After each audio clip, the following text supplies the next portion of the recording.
Welcome to my YouTube channel. இன்னைக்கு நம்ம பார்க்க போகிறது +2 ஃபிசிக்ஸில் யூனிட் 2 கரண்ட் எலக்ட்ரிசிட்டியில் தான் இன்னைக்கு பார்க்க போகிறோம். அதாவது மின்னோட்டவியலில் பார்க்க போகிறோம். எக்ஸாம்பிள் சம் 2.13 அது 2.13 இந்த கணக்கு தான் இன்னைக்கு நம்ம பார்க்க போகிறோம். ஸோ இங்கே நம்ம போத் லாங்குவேஜ் ரெண்டுலேயுமே நம்ம கொடுத்துருக்கோம். தமிழ் மற்றும் ஆங்கிலத்தில் ரெண்டுலேயுமே நம்ம கொடுத்துருக்கோம். இன்னைக்கு அதை தான் பார்க்க போகிறோம். இந்த கணக்கு ரொம்ப ஒரு முக்கியமான ஒரு கணக்கு. மார்ச் 2023 கேட்கப்பட்ட ஒரு கேள்வி. அதாவது லாஸ்ட் இயர் போன வருஷம் மார்ச் 2023 இந்த கணக்கு தான் கேட்டிருந்தாங்க. 2 மார்க்ல அடிக்கடி இந்த கணக்கை நம்மளுக்கு கேட்பாங்க. அந்த கணக்கு தான் இன்னைக்கு நம்ம பார்க்க போறோம். ஸோ வாசிக்கலாம் அந்த கணக்கை. 20 டிகிரி செல்சியஸ் வெப்பநிலையில் ஒரு கம்பிச்சுருளின் மின்தடை 3 ஓம் மற்றும் alpha equal to 0.004 per degree Celsius எனில் 100 டிகிரி செல்சியஸ் வெப்பநிலையில் அதன் மின்தடையை காண்க அப்படின்னு கொடுத்திருக்காங்க. அதே இங்கிலீஷ்ல ரீட் பண்ணிடலாம் நம்ம. If the resistance of the coil 3 ohm at 20 degree Celsius and alpha is equal to 0.004 per degree Celsius, then determine its resistance at 100 degree Celsius அப்படின்னு கொடுத்திருக்காங்க.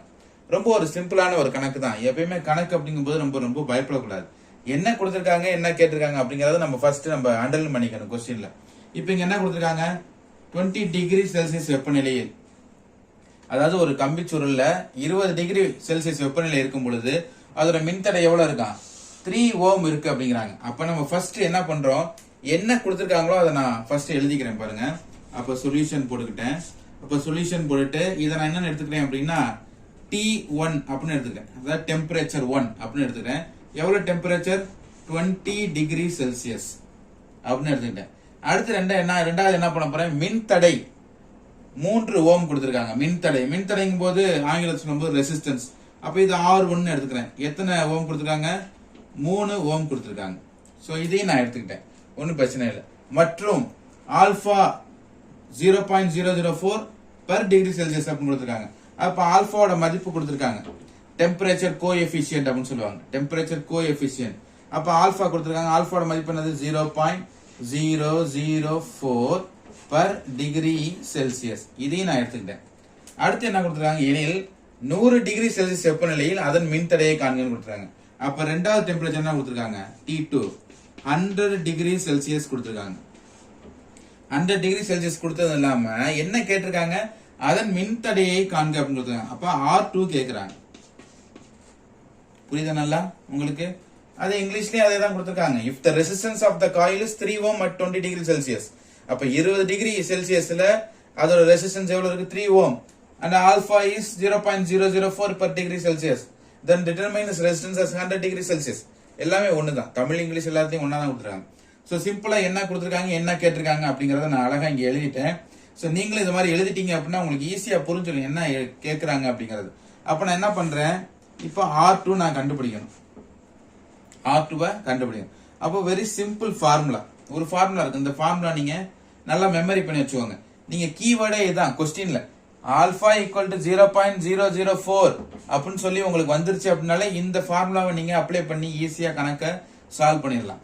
அப்ப நான் என்ன எழுதுறேன், R1 கொடுத்துட்டாங்க. ஃபார்முலா 1 பிளஸ் என்ன கேட்டிருக்காங்க இங்க, என்னது, ஆல்பா T2 மைனஸ் T1, அவ்வளவுதான் ஃபார்முலா.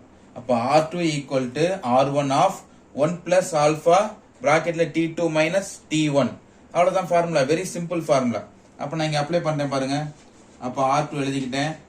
R1 என்ன இருக்கு வேல்யூ, R1 என்ன கொடுத்திருக்காங்க, 3 கொடுத்திருக்காங்க. இங்க என்ன இருக்கு, 1 இருக்கு. பிளஸ் இங்க என்ன இருக்கு, ஆல்பாவோட மதிப்பு 0.004 இருக்கு. T2 ஓட மதிப்பு என்ன இருக்கு, 100 இருக்கு. 100 மைனஸ் T1 மதிப்பு என்னது, 20 எழுதிட்டேன். அப்ப 100ல 20 போச்சுன்னா எவ்வளவு வேல்யூ, 80. அப்ப இந்த 80 எதோட மல்டிப்ளை பண்ணணும், 0.004 ஓட மல்டிப்ளை பண்ணணும். அப்ப நான் இங்க சிம்பிளா மல்டிப்ளை பண்ணிடுறேன். 0.004 இங்க வந்து என்ன, 80 மல்டிப்ளை பண்ணிடுவோமா. அப்ப 0வால 0 0 0 0. இங்க 8 4s 32. அப்ப 32க்கு 2 8 32. 32க்கு 2 போட்டேன். இங்க பேலன்ஸ் 3 இருக்கு. அந்த 3 இங்க போட்டேன். சோ இங்க 0க்கு 0 தான், இங்கேயும் 0 தான். அப்ப என்ன பண்ண போறேன், 0 2 3 0 0 இங்க டிஜிட் பார்க்கணும் 1 2 3 3 ஸ்தானம் தள்ளி 1 2 3 வச்சுட்டேன். அப்ப வேல்யூ நம்ம ஈஸியா எழுதிடலாம். இங்க என்ன வர போறது? அப்ப நான் எழுதுறேன் பாருங்க. R2 equal to 3 1 plus என்ன வரப்போகுது 0.32.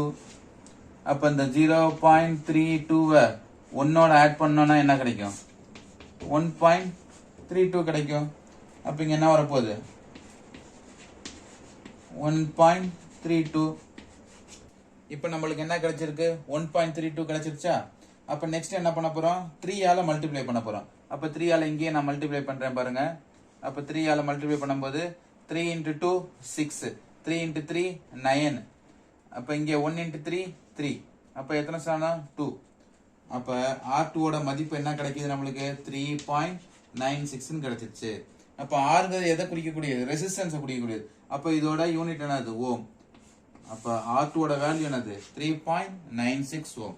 அப்ப ரொம்ப நீங்க நோட் பண்ண வேண்டியது என்ன அப்படின்னா, இந்த கணக்குல ஃபார்முலா நல்லா ஞாபகம் வச்சுக்கணும். இப்போ ஃபார்முலா ஞாபகம் வச்சுட்டோம் அப்படின்னா நம்ம ஈஸியா இதுல சப்ஸ்டியூட் பண்ணி ஈஸியா ஆன்சரை நம்ம கொண்டு வந்துடலாம். Thank you students.